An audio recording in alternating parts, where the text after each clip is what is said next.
Hello students. आज मैं आप लोगों को इस क्लास में इंग्लिश में जो कॉम्प्रिहेंशन का पैसेज आता है उसमें जो क्वेश्चंस आते हैं उन्हें कैसे डील करना है उसके बारे में कुछ महत्वपूर्ण बातें बताऊंगा। ध्यान से आप लोग सुनेंगे और अगर इसका पालन करेंगे तो निश्चित तौर पे आपके जो क्वेश्चंस हैं कॉम्प्रिहेंशन के वो अच्छे बनेंगे।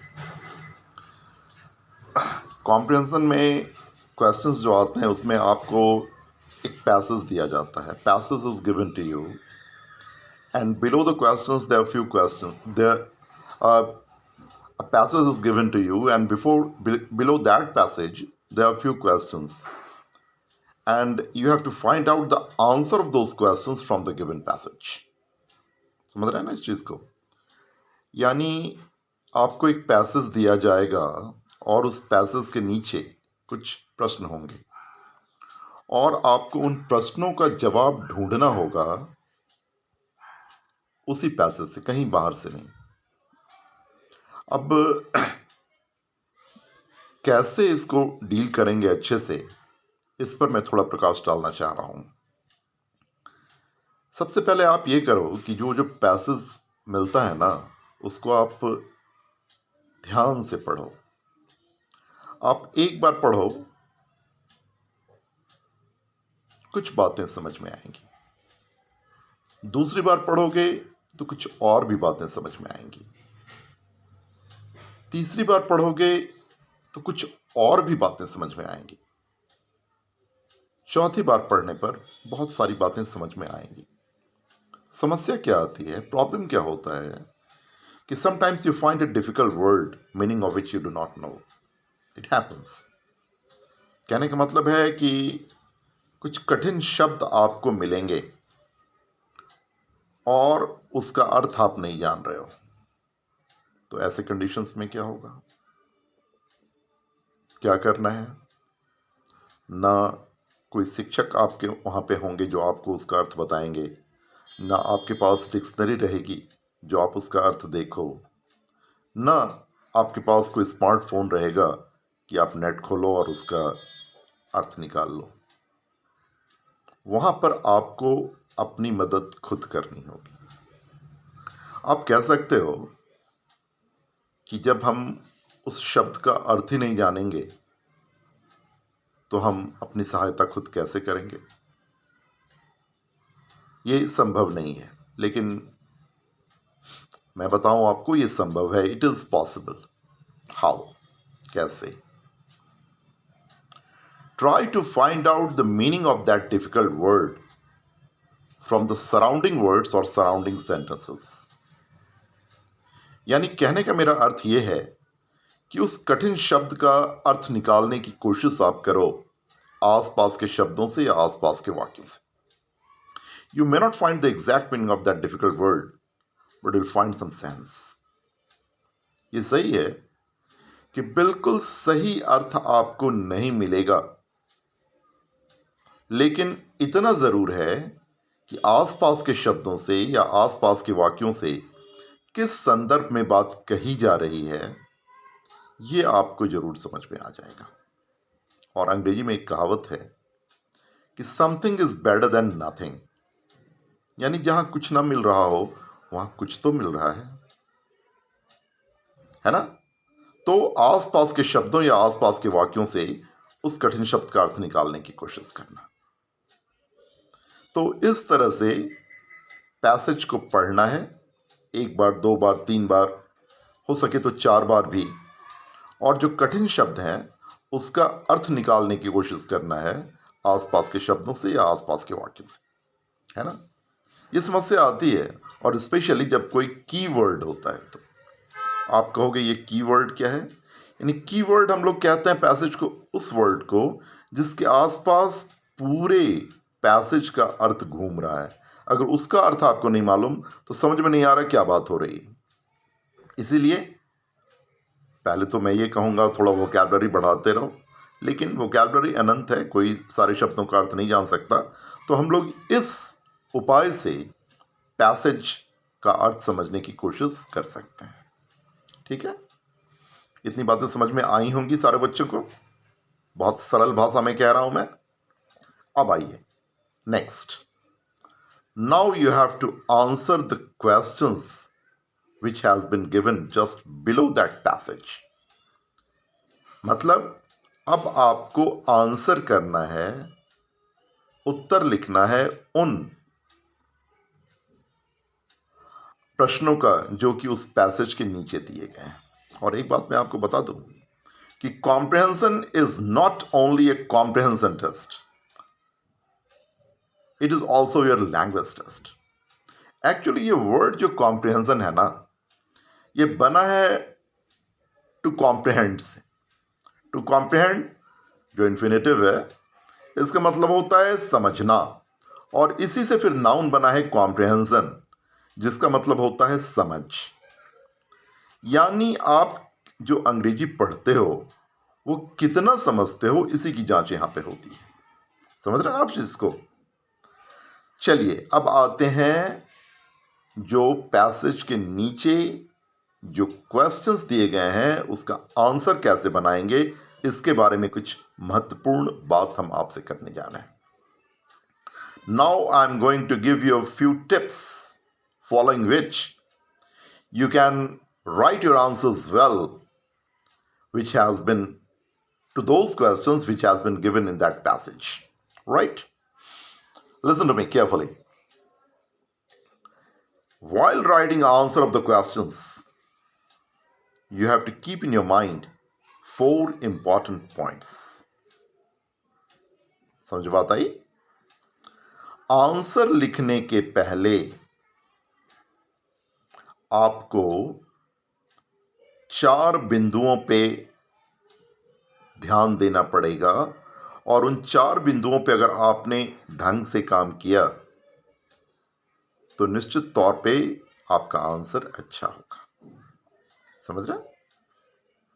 आइए वो 4 इंपॉर्टेंट पॉइंट्स हैं क्या, ये हम आपको बताते हैं। ध्यान से सुनिएगा। Point number 1, your answer should be in that tense in which the question has been asked. आपका आंसर उसी टेंस में होना चाहिए जिस टेंस में प्रश्न पूछा गया है। आई बात समझ में? फिर से एक बार दोहरा रहा हूं पॉइंट नंबर 1 को, कि आपका आंसर उसी टेंस में होना चाहिए जिस टेंस में क्वेश्चन पूछा गया है। यानी अगर प्रश्न प्रेजेंट टेंस में है तो आंसर भी प्रेजेंट टेंस में। ऐसा नहीं कि प्रश्न है प्रेजेंट टेंस में, आंसर आप पास्ट टेंस में दे रहे हो। प्रश्न अगर पास्ट टेंस में है तो आंसर भी पास्ट टेंस में होगा। कहने का यह मतलब है कि जिस टेंस में सवाल पूछा गया है जवाब भी उसी टेंस में। ये बात अच्छी तरह से समझ लो, और अगर आप ऐसा नहीं करते हो इसका मतलब आप आंसर सही नहीं लिख रहे हो। पॉइंट नंबर 2, दूसरा, सुनिए ध्यान से। Your answer should always be in indirect speech. आपका आंसर हमेशा इनडायरेक्ट स्पीच में होना चाहिए। अगर नरेशन आप लोगों ने पढ़ा होगा तो डायरेक्ट और इनडायरेक्ट स्पीच अच्छी तरह से जानते होंगे आप। What happens in direct speech? Here we repeat the actual words spoken by the speaker. And what happens in indirect speech? Here we use the substance of the words spoken by the speaker from our side. कहने का मतलब है कि direct speech में वक्ता के कथन को हुबहू उसी के शब्दों में हम उठाकर रखते हैं, और इनडायरेक्ट स्पीच में वक्ता के कथन को हम अपनी तरफ से कहते हैं। आप सभी जानते होंगे, अगर डायरेक्ट स्पीच और इनडायरेक्ट स्पीच आपने पढ़ा होगा तो, कि डायरेक्ट स्पीच में रिपोर्टिंग क्लाउज होता है, रिपोर्टेड स्पीच होता है ना? तो रिपोर्टेड स्पीच इन्वर्टेड कॉमास के अंदर में रहता है, और इनडायरेक्ट स्पीच में इन्वर्टेड कॉमास नहीं होते। यानी हमारा जो आंसर होगा वो इनडायरेक्ट स्पीच में होगा, यानी वो कभी भी इन्वर्टेड कॉमास के अंदर नहीं रहेगा। समझ रहे हैं बात को? हमारा आंसर हमेशा इनडायरेक्ट स्पीच में होगा, यानी हम अपनी तरफ से उस बात को लिखेंगे, किसी की बात को वहां पर उद्धृत नहीं करेंगे, उस आंसर में कोट नहीं करेंगे हम। तो मैं उम्मीद करता हूं कि ये दोनों पॉइंट्स दिमाग में आए होंगे आपके। पहला ये कि आंसर प्रश्न जिस टेंस में पूछा गया है, आंसर भी उसी टेंस में होगा। और दूसरा, प्रश्न हमेशा इनडायरेक्ट स्पीच में होगा, डायरेक्ट स्पीच में नहीं होगा। क्लियर? उम्मीद करता हूं कि ये दोनों पॉइंट्स बिल्कुल क्लियर हो गए होंगे आपके दिमाग में। तो एकदम स्टेप वाइज चलो आप, एकदम स्टेप वाइज। कैसे क्या करना है हमें? सबसे पहले क्या करना है?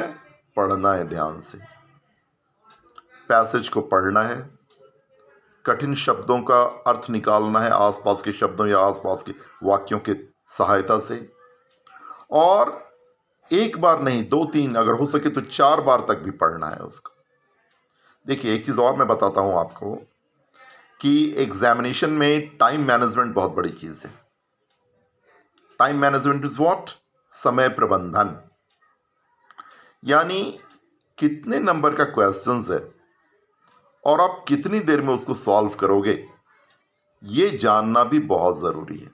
सपोज करो आपका 20 नंबर का क्वेश्चन है और 20 नंबर के क्वेश्चन को आप 2-3 मिनट में जल्दी से,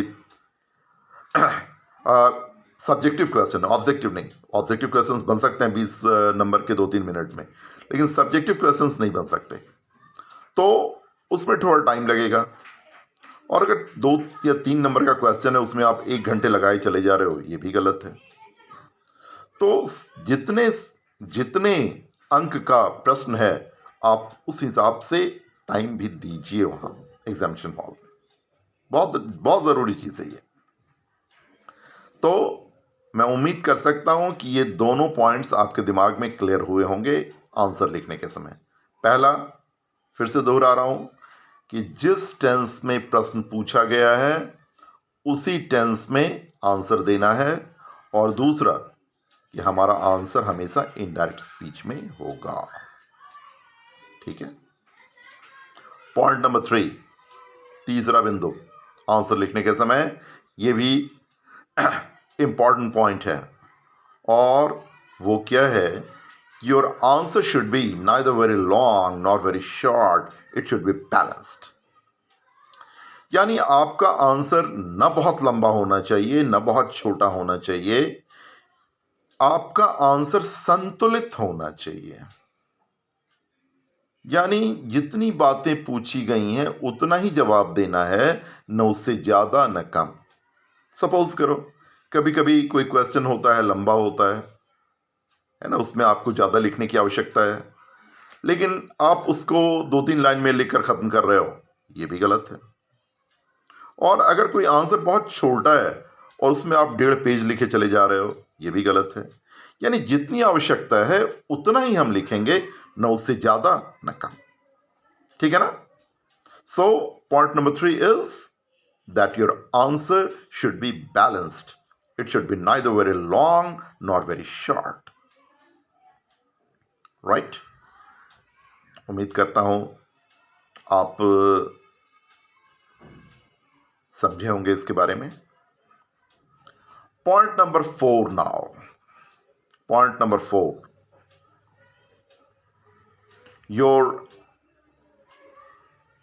don't forget revising your answers after writing them.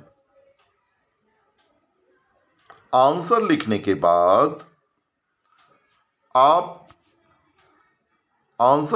बाद आप उसको रिवाइज करना यानी दोहराना कभी ना भूलें।